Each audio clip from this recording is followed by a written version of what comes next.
कुछ कीन के। ढेर ना बा सुनिए सैया मिलवा के दिन के।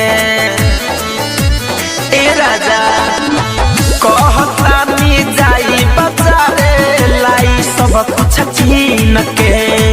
ढेर ना बा सुनिए सैया मिलवा के दिन के। हम सुनी न बतलवा बाना बुझत, हम सुनी न बतलवा बाना बुझत, तनी ले लेब खिलावा ना के।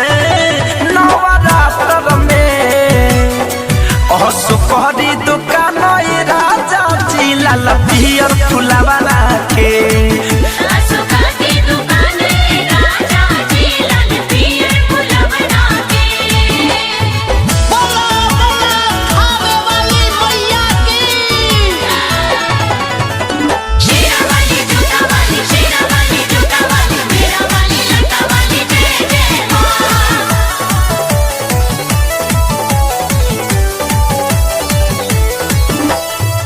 झोलू जितेंद्र पिया तो दिहनया से हो।